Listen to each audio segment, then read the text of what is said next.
कहाँ बुद्ध प्रभु तुझ हमारी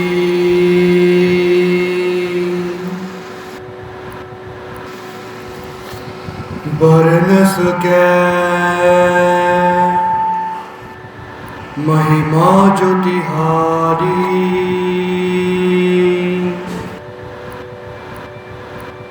हम न सकत कर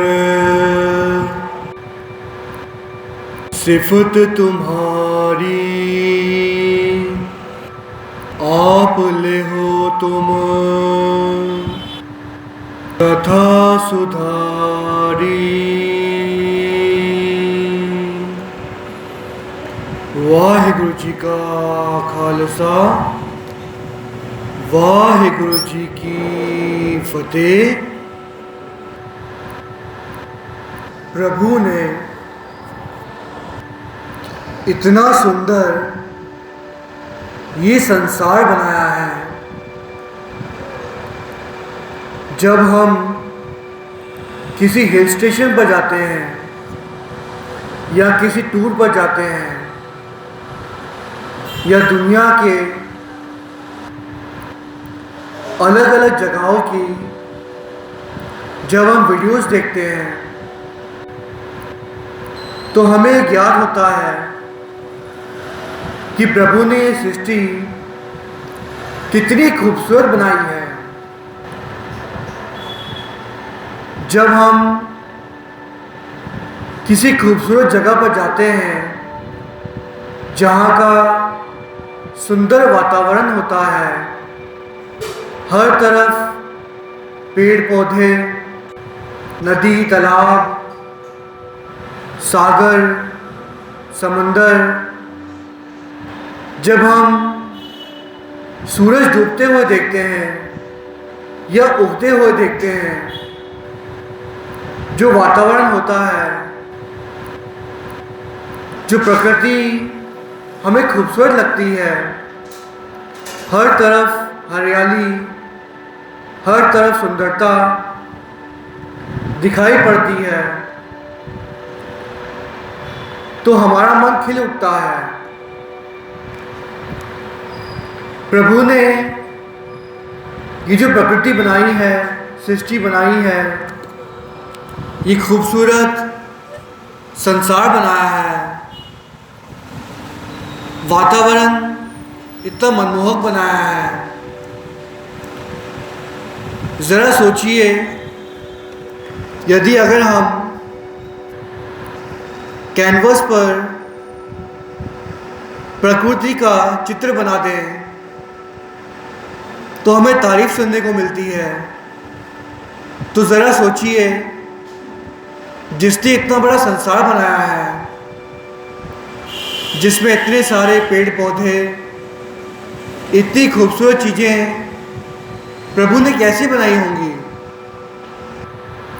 कुछ नास्तिक लोग तो ये भी कह देते हैं प्रकृति तो अपने आप पैदा होती है, अपने आप बन गई, संसार ऐसे ही बन गया अपने आप ही, प्रभु ने क्या किया है। कुछ मूर्ख लोग इस तरह की बातें भी करते हैं जो कि नास्तिक होते हैं।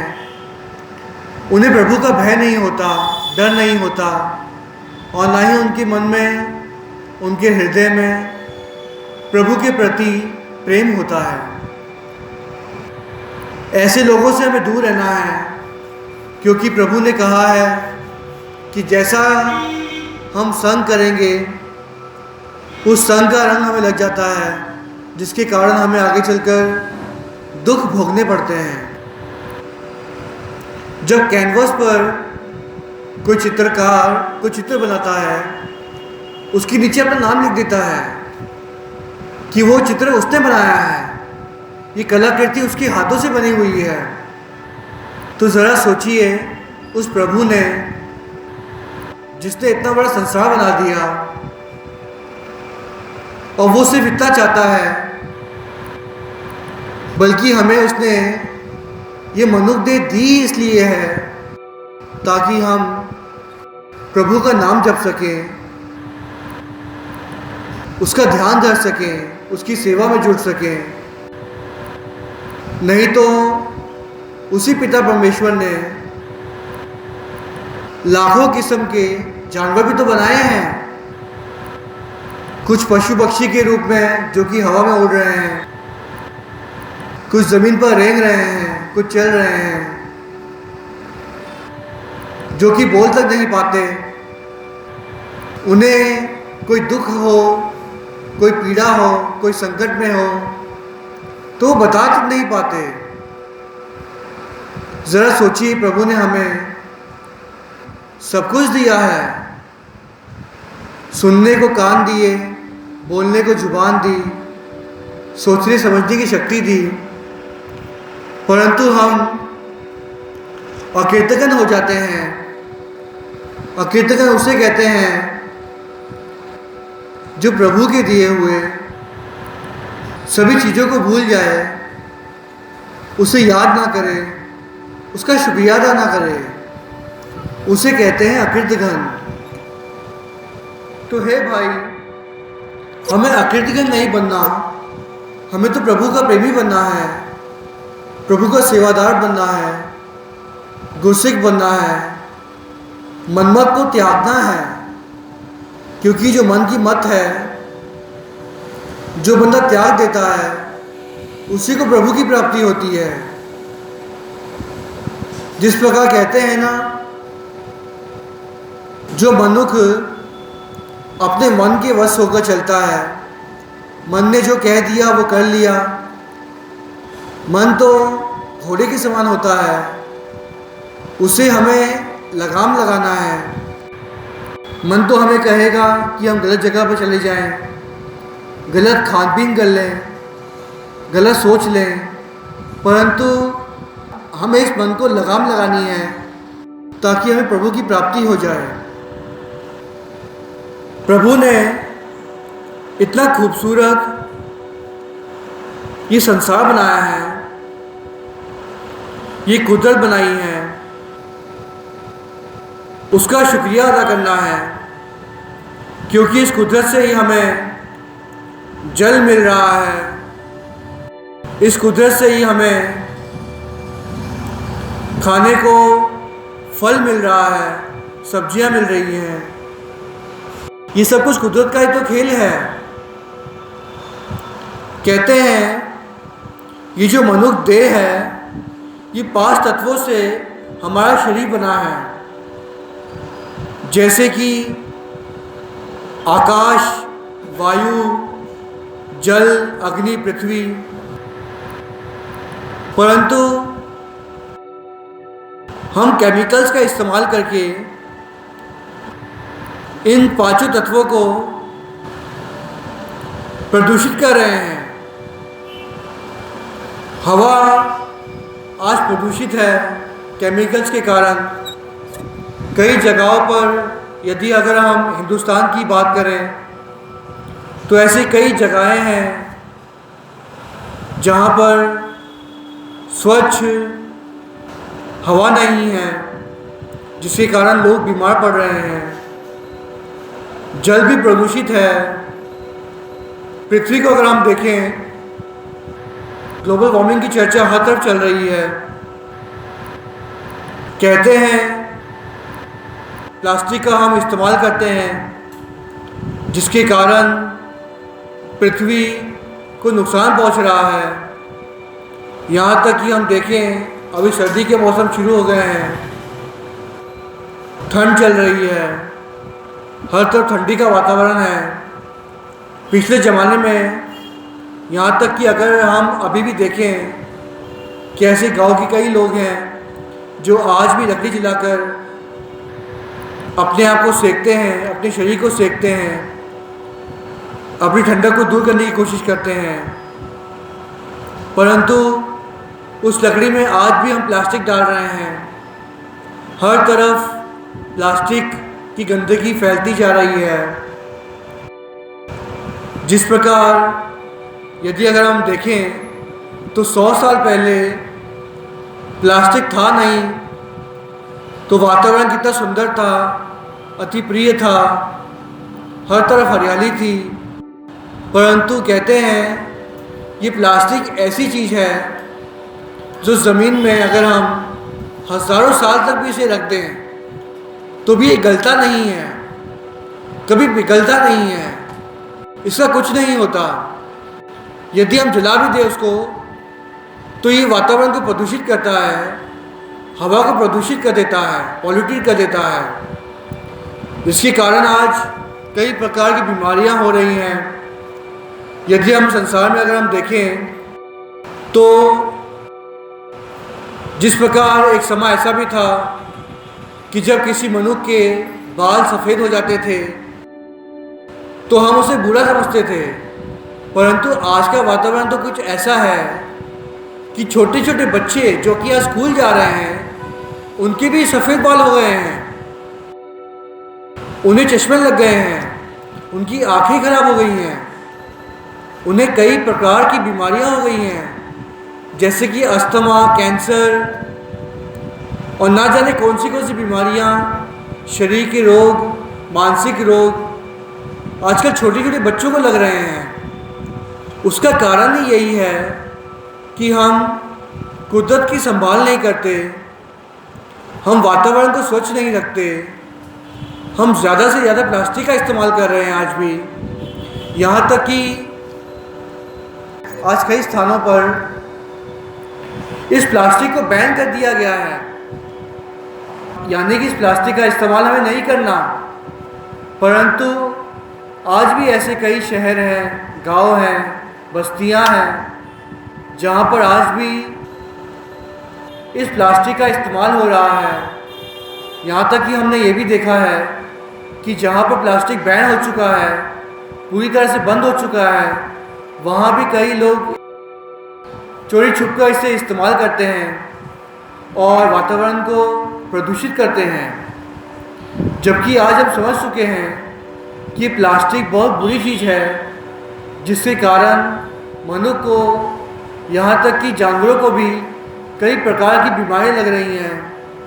हम प्लास्टिक का इस्तेमाल तो कर देते हैं, रैपर्स को कुछ खाकर थैलियों को फेंक देते हैं और वही गाय होती है, बकरी होती है या जानवर होते हैं, उसे नहीं पता कि क्या चीज़ है, उसके अंदर कुछ पड़ा होता है खाने के लिए थोड़ा बहुत, वो खाने की कोशिश करते हैं जानवर, और होता यूँ है कि वो प्लास्टिक खाकर उनकी मौत हो जाती है। ना जाने हम जाने अनजाने में प्लास्टिक का इस्तेमाल करके कितने जानवरों की जान ले लेते हैं।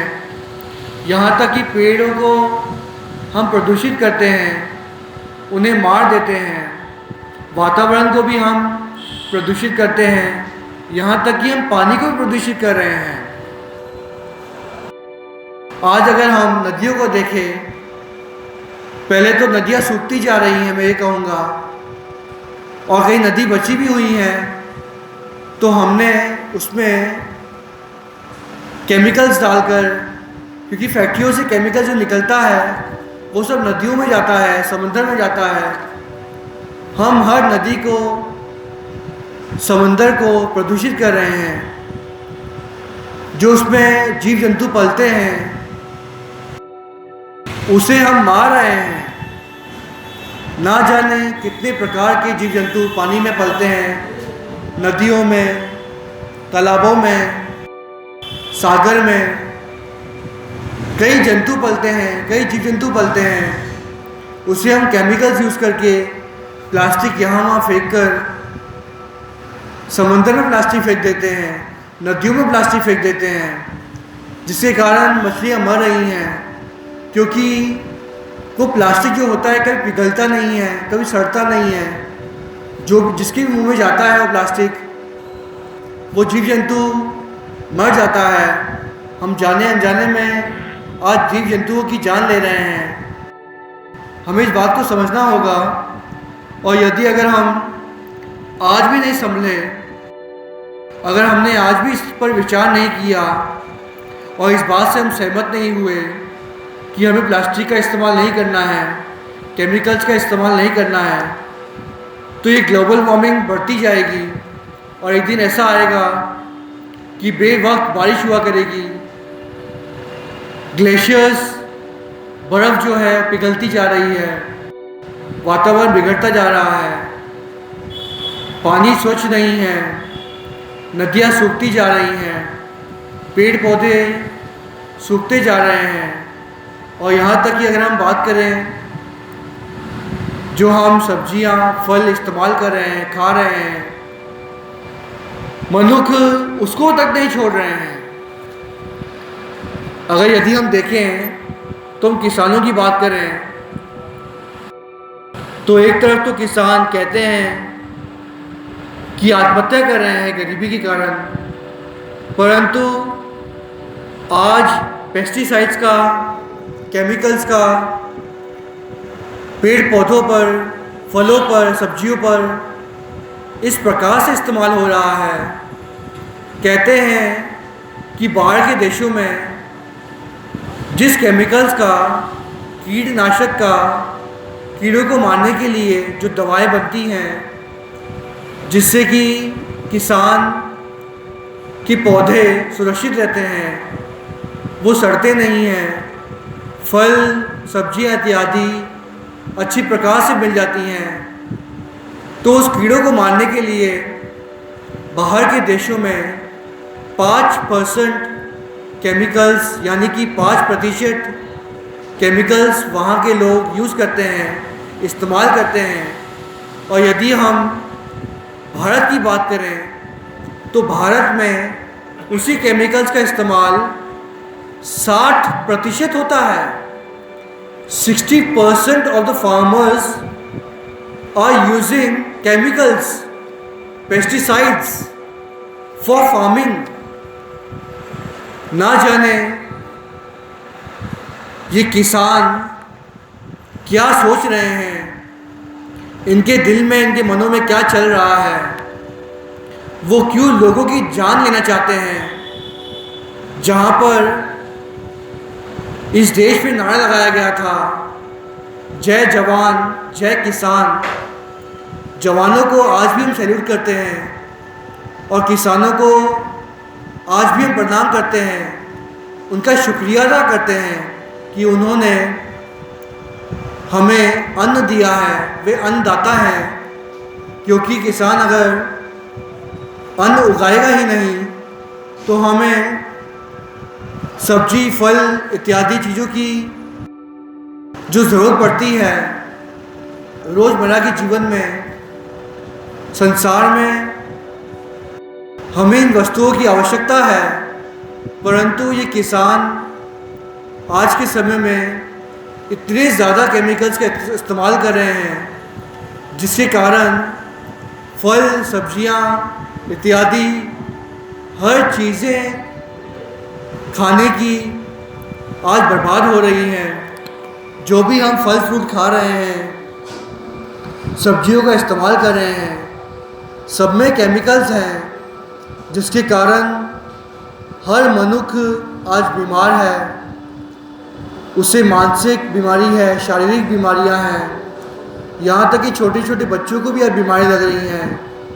इसका कारण ही यही है कि आज हमारे किसान केमिकल्स का इस्तेमाल कर रहे हैं। यहाँ तक कि वो हमारी जान ही नहीं ले रहे, बल्कि धरती को भी बर्बाद कर रहे हैं। जिन केमिकल्स का वो इस्तेमाल करते हैं खेती बाड़ी के लिए, खेत में जो केमिकल्स डालते हैं, वो खेत भी बर्बाद हो जाते हैं।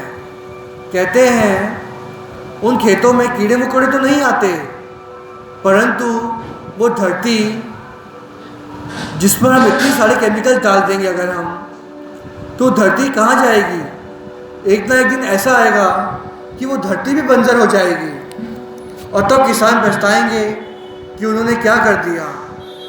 क्योंकि जो भी कुछ हो रहा है कि पिछले 50 सालों में ज़्यादा बढ़ गया है। अब 50 साल पहले, 100 साल पहले इस प्रकार के केमिकल्स थे ही नहीं, और ना ही ऐसे केमिकल्स का कभी रोज़मर्रा के जीवन में इस्तेमाल हुआ करता था जिस प्रकार आज संसार में हो रहा है।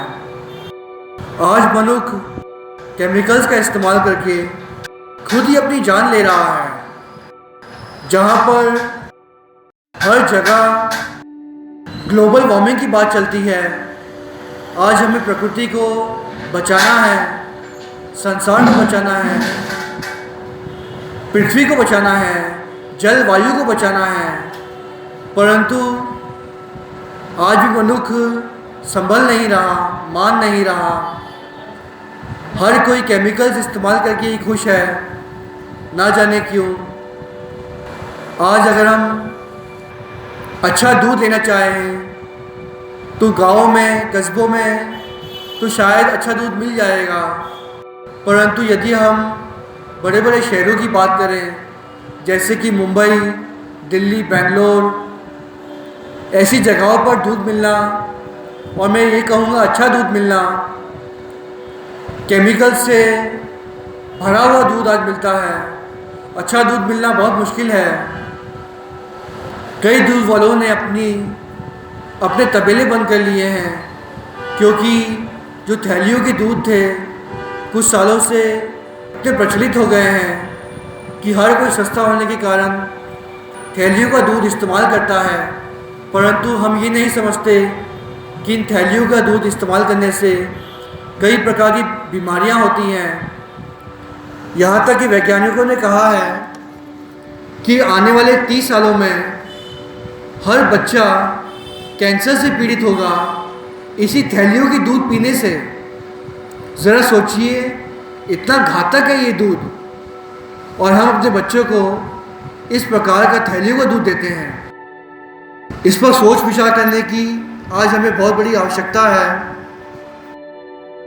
आज हम इस पर बात नहीं करते, इस पर विचार नहीं करते, सुनकर अनसुना कर देते हैं, परंतु यदि अगर हम अब भी संभले नहीं तो ऐसा एक वक्त आ जाएगा जब ग्लोबल वार्मिंग बुरी तरह से हमें दबोच लेगी, इस संसार को बर्बाद कर देगी, और हर तरह से मनुष्य बर्बाद हो जाएगा।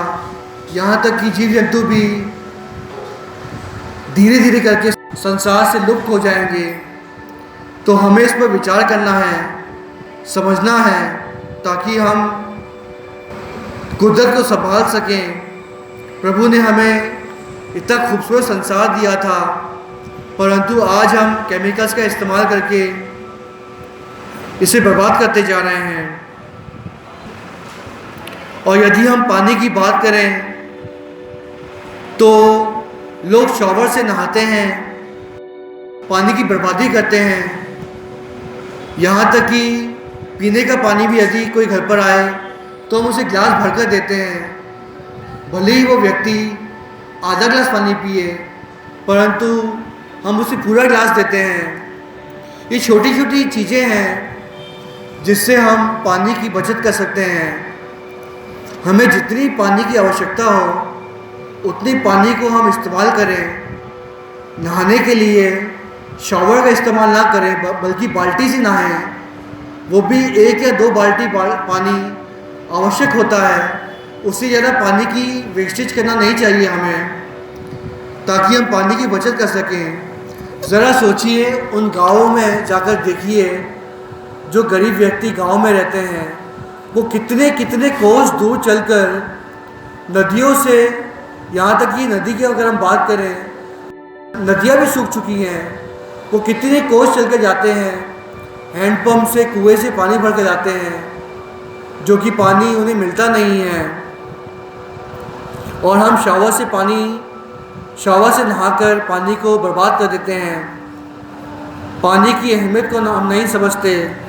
यदि ऐसा ही चलता रहा तो आने वाले कुछ सालों में हिंदुस्तान के ही कई राज्यों में पानी मिलना मुश्किल हो जाएगा, और स्वच्छ पानी मिलना मुश्किल हो जाएगा, क्योंकि जिन फैक्ट्रियों का हम इस्तेमाल कर रहे हैं उसी के कारण कहते हैं समुद्र में भी केमिकल्स हैं, और समुद्र के पानी से ही बारिश होती है। जैसे आप सभी जानते हैं, वाटर वेपर ऊपर जाता है आसमान में, उसी से बादल बनते हैं, उसी से वर्षा होती है, बारिश होती है।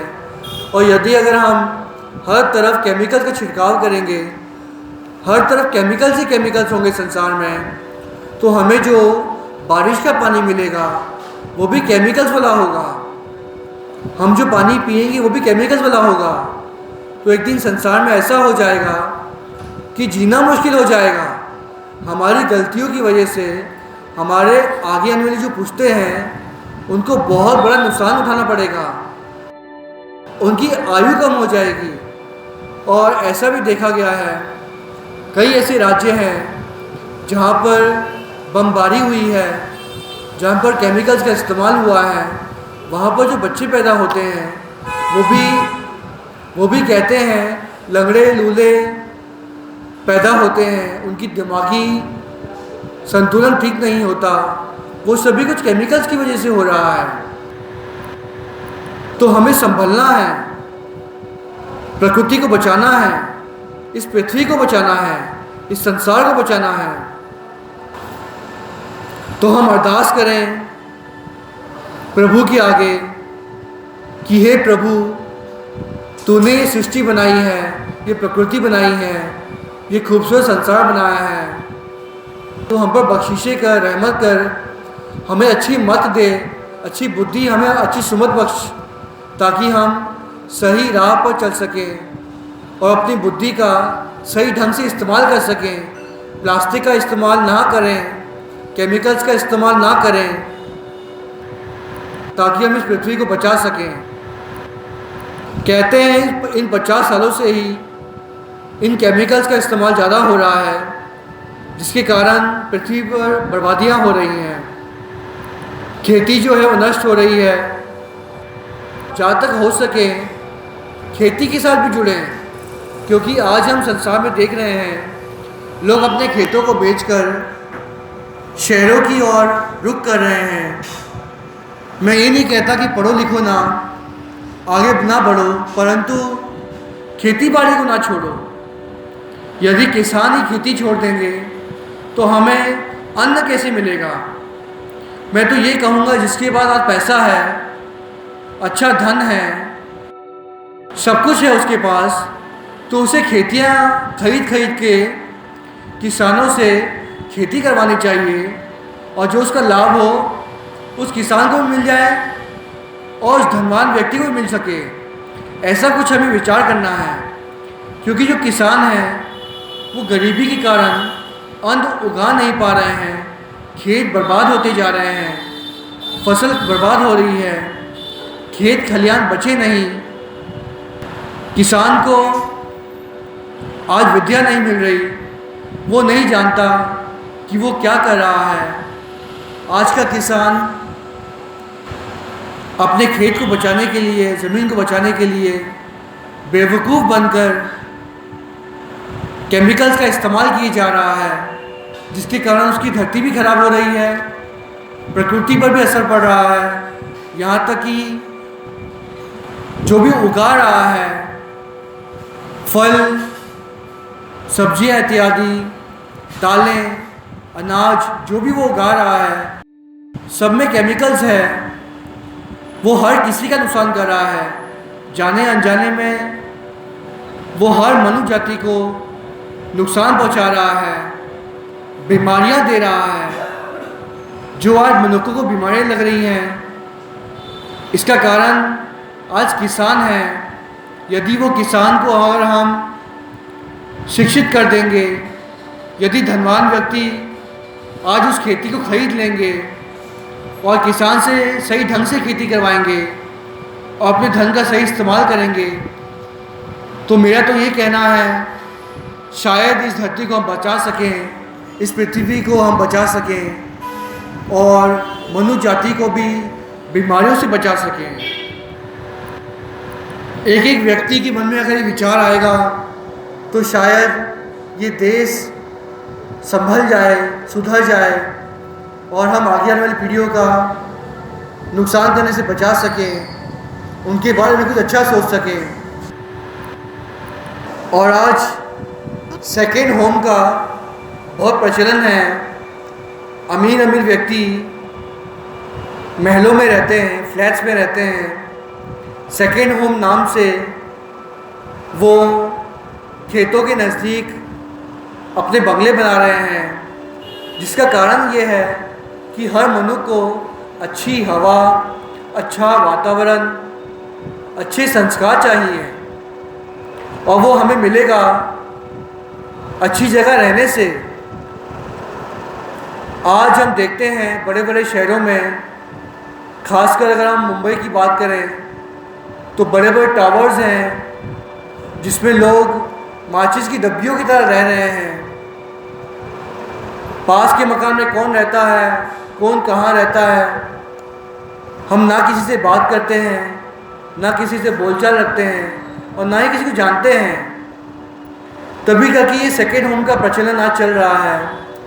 सेकेंड होम यानी कि दूसरा घर, जिसमें लोग खेत खलिहान के साथ जुड़ते हैं।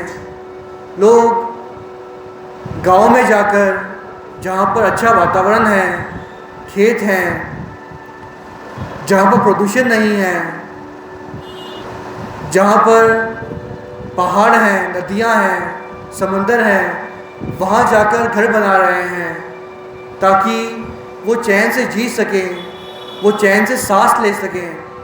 क्योंकि जो हम सांस ले रहे हैं उसमें प्रदूषण है, जिसके कारण कई प्रकार की बीमारियां हमें लग रही हैं।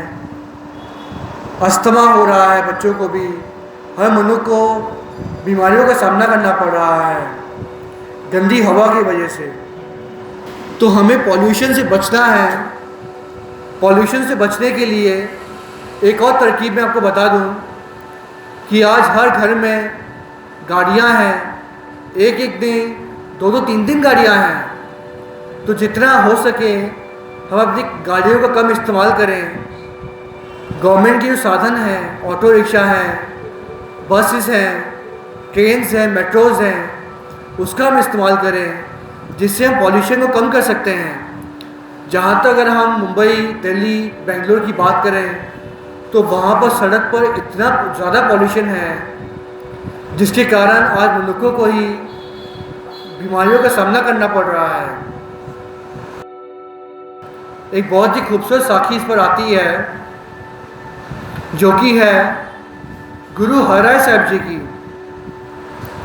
कहते हैं गुरु हराय साहब जी की छोटी अवस्था थी, बचपन की अवस्था थी, अभी उन्हें गुरगद्दी नहीं मिली थी।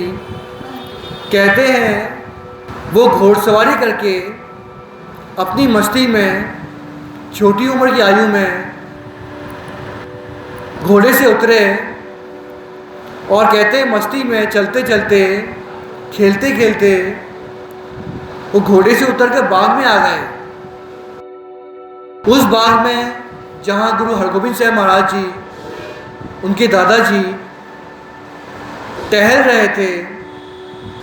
कहते हैं गुरु हरगोबिंद साहब महाराज जी ने फूलों को देखा और देखकर बहुत खुश हुए कि इतने प्यारे फूल हैं, कितने खूबसूरत लग रहे हैं।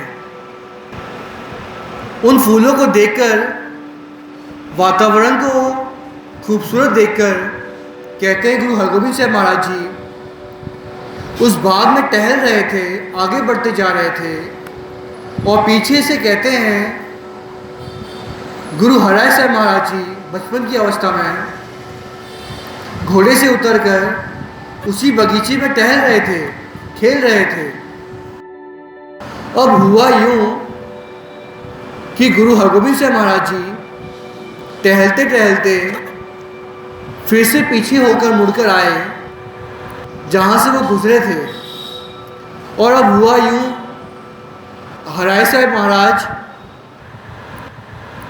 खेलते खेलते, उनका जो चोला उन्होंने पहना हुआ था वो लंबा चोला पहना हुआ था, बचपन की अवस्था थी।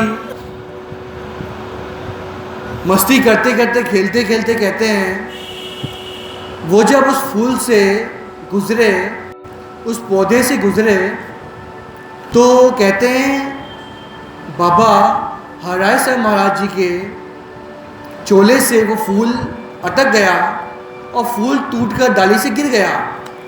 ज़मीन पर गिरने से उस फूल पर धूल मिट्टी जम गई।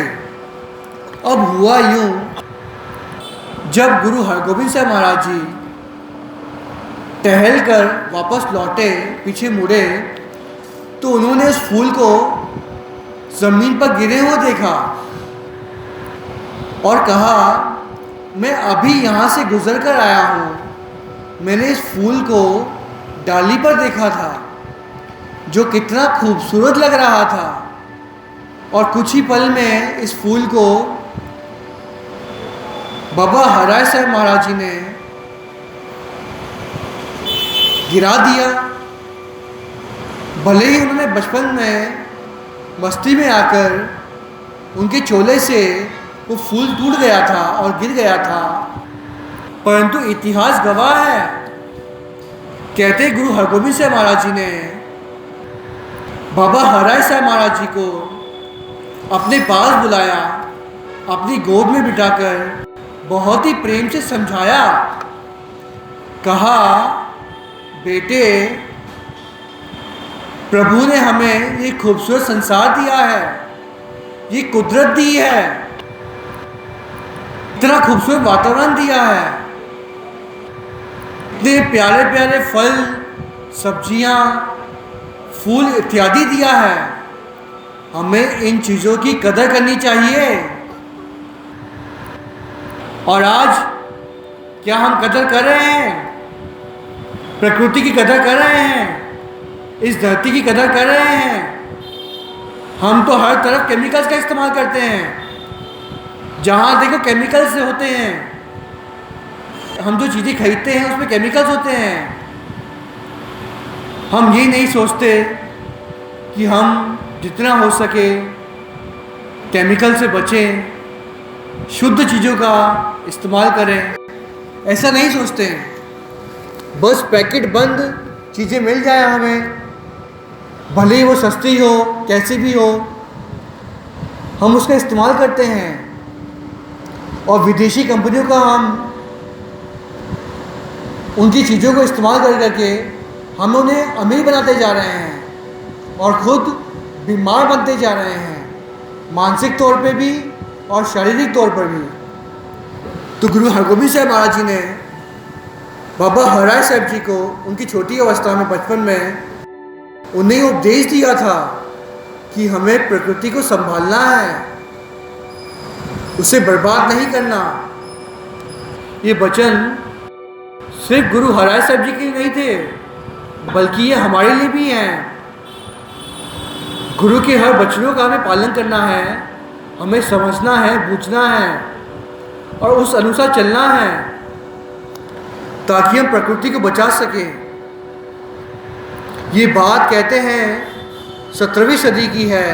कहते हैं उपरंत गुरु हराय साहब जी की जब गुरगद्दी मिली, उन्होंने पूरा का पूरा जंगल बनाया, हर तरफ पेड़ पौधे लगाए, और जहाँ कहते हैं हर तरह के जानवर आया करते थे। उन्होंने, कहते हैं गुरु हराय साहब महाराज जी ने प्रकृति को इतना खूबसूरत बनाने के लिए इतने कार्य किए।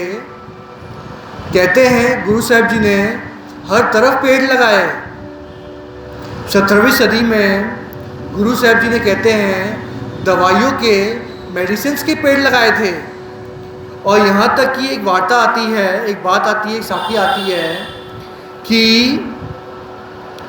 एक बार हुआ यूँ था कि शाहजहाँ, उसका जो बेटा था, जिसका नाम इतिहास में दारा शिकोह आया है, दारा शिकोह जो था बीमार पड़ गया था, क्योंकि औरंगजेब ने कुछ खेल खेला था कि उसे शेर का बाल के साथ कुछ छेड़छाड़ी की थी उसने अपने भाई के साथ। तो कहते हैं जो दारा शिकोह था वो बीमार पड़ गया था, और शाहजहाँ ने खुद चलकर वो आया, गुरु हराय साहब जी के चरणों में पधारा, और कहते हैं उसने जो गुरु हराय साहब महाराज जी के जो बाग था, जहाँ पर उन्होंने दवाइयों के पौधे लगाए थे, उन दवाइयों के पौधों में से शाहजहाँ ने अपने बेटे दारा शिकोह के लिए उस वनस्पति का पौधा निकाला, जिसका नाम इतिहास में हरड़ का पौधा,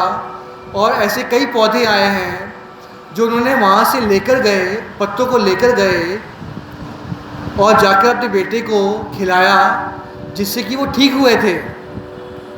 ज़रा सोचिए गुरु हरराय साहब जी ने हमें क्या शिक्षा दी है, गुरु हरगोबिंद साहब जी महाराज जी ने हमें क्या शिक्षा दी है, और हम उस शिक्षाओं पर चल रहे हैं या नहीं। गुरु हरराय साहब महाराज जी ने मेडिसिन्स, दवाइयों के पौधे लगाए थे। गुरु हरगोबिंद साहब महाराज जी से प्रेरित होकर, क्योंकि गुरु हरगोबिंद साहब महाराज जी ने उन्हें शिक्षा दी थी कि प्रकृति का सही ढंग से इस्तेमाल करना है, उसे बचाना है। क्योंकि प्रभु ने हमें एक खूबसूरत संसार दिया है, प्रकृति दी है, तो हमें मनुष्य जाति को ये हमारा फर्ज बनता है कि हम उसे बचाएं। तो गुरु महाराज जी ने इसका पालन किया था और कई पौधे लगाए थे, जिसके कारण आगे चलकर कई सिखों की जान बची, कई मनुष्यों का उन्होंने संभाल की, उनकी रक्षा की। यहाँ तक कि शाहजहाँ के बेटे दारा सिखों को भी उन्होंने बचाया था, उसकी भी जान बची थी इन्हीं पौधों के कारण। और आज हम क्या पौधे लगाते हैं, क्या हम प्रकृति का पालन करते हैं, इस संसार को बचाने की कोशिश करते हैं, ये हमें अपने मन में झांक कर देखना है कि आज हम कहाँ पर हैं और हमें होना कहाँ चाहिए। गुरु ने हमें जो शिक्षाएं दी हैं, क्या हम उस पर चल रहे हैं, ये हमें सोचना है, हमें विचार करना है। और मैं आपको ये स्पष्ट कह दूं आज कि यदि अगर हम आज नहीं संभले, अगर हम नहीं सुधरे, तो आगे आने वाला वक्त बहुत ही ज़्यादा बुरा होने वाला है। ये मैं आज गुरु की हजूरी में कह देता हूँ। यदि हम पानी का सही इस्तेमाल नहीं करेंगे, पानी की वेस्टेज करेंगे, तो आगे चलकर हमारी पुश्तें दुख भोगेंगी। यदि हम प्लास्टिक को नहीं छोड़ेंगे, केमिकल्स को नहीं छोड़ेंगे, तो हमें आगे चलकर पछताना पड़ेगा। आज हम अपने बच्चों के लिए इतना कुछ सोचते हैं कि उसकी विद्या के लिए हम सोचते हैं, पढ़ाई के लिए सोचते हैं, उसे अच्छा खिलाने के लिए सोचते हैं, उनके पालन पोषण में कोई कमी नहीं आने देते, परंतु हम नहीं जानते कि हम उनके बहुत बड़े दुश्मन हैं। अपने ही बच्चों के हम दुश्मन हैं। इस बात को हम समझ ही नहीं रहे हैं। रैपर्स की जो चीज़ें हैं, जो पैक्ड बंद आते हैं, हम उसका इस्तेमाल करते हैं, जबकि हमें अच्छी चीज़ें मिलती हैं। हम अच्छी चीज़ों से दूर रहते हैं और रैपर्स में, डब्बों में पड़े हुए चीज़ों का इस्तेमाल करते हैं। यहाँ तक कि हम दूध भी थैलियों वाला लेते हैं, जिसके कारण बच्चे बीमार पड़ते हैं, उन्हें अस्थमा होता है। और यहाँ हम पिछले 100 सालों से देख रहे हैं कि हम पृथ्वी का सत्यानाश कर रहे हैं। अगर मैं इस तरह के वचन इस्तेमाल कर रहा हूँ तो बहुत सही कह रहा हूँ। हम सच में पृथ्वी का, संसार का सत्यानाश कर रहे हैं। हर जगह हम केमिकल्स यूज़ कर रहे हैं, पानी को प्रदूषित कर रहे हैं, हवा को प्रदूषित कर रहे हैं, हर जगह गंदगी फैला रहे हैं। हम अपनी धरती को स्वच्छ नहीं रखते। यहाँ तक कि किसान भी धरती पर केमिकल्स का छिड़काव कर रहे हैं। हम केमिकल्स ही अपने पेट में डाल रहे हैं, केमिकल्स का ही सेवन कर रहे हैं हर तरह से। तो यदि अगर हम अभी नहीं संभले तो आगे चलकर हमें पछताना पड़ेगा, क्योंकि प्रभु ने हमें इतना खूबसूरत संसार बनाकर दिया है, इतनी खूबसूरत पृथ्वी दी है। यदि अगर हम उस पृथ्वी को बर्बाद कर देंगे तो हम बहुत बड़े गुनाहगार होंगे। जिस प्रकार गुरु नानक देव जी महाराज आशा राग में ये फरमाते हैं, कुदरत दिसै कुदरत सुनिए, कुदरत पौ सुख सार, कुदरत पाताली आकाशी, कुदरत सर्व आकार, कुदरत वेद पुराण कतेबा, कुदरत सर्व विचार, कुदरत खाना पीनन पैनन, कुदरत सर्व प्यार, कुदरत जाति जिनसी रंगी, कुदरत जी जहान। हर तरफ कुदरत ने हमें इतना सब कुछ दिया है जिसके कारण हम अन्न खा सकते हैं, अच्छा पहन सकते हैं, क्योंकि जो हम पहनते हैं वो भी कहीं ना कहीं हमें कुदरत से ही मिल रहा है। सब कुदरत की ही देन है। जो भी हम खा रहे हैं, पी रहे हैं, वो सब कुछ हमें कुदरत से मिल रहा है। सभी कुदरत की ही देन है। तो हम कुदरत को सही ढंग से रखें, कुदरत की चीज़ों का सही ढंग से इस्तेमाल करें, ताकि हम इस संसार को बचा सकें।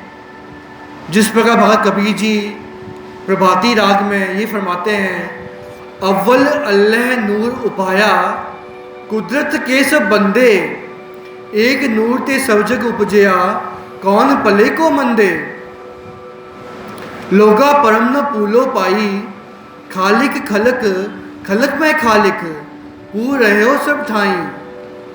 रहाओ माटी एक अनेक पांत कर, साजी साजन हारै, ना किच पोच माटी के पांडे, ना किच पोच कुंभारे। सब में सच्चा एको सोई, तिसका किया सब किच होई। हुक्म पछानै सो एको जानै, बंदा कहिए सोई। अल्हो अलग न जाई लखिया, गुड़ गुड़ दीना मीठा, कहे कबीर मेरी शंका नासी, सर्व निरंजन दीठा। हम उस कुदरत के ही बंदे हैं। उस एक ही नूर से हमने सबने जन्म लिया, हम पृथ्वी पर आए। हम एक ही प्रभु के बच्चे हैं, भले ही वो हिंदू हो, मुस्लिम हो, सिख हो, ईसाई हो, बौद्ध हो, कोई भी धर्म का हो।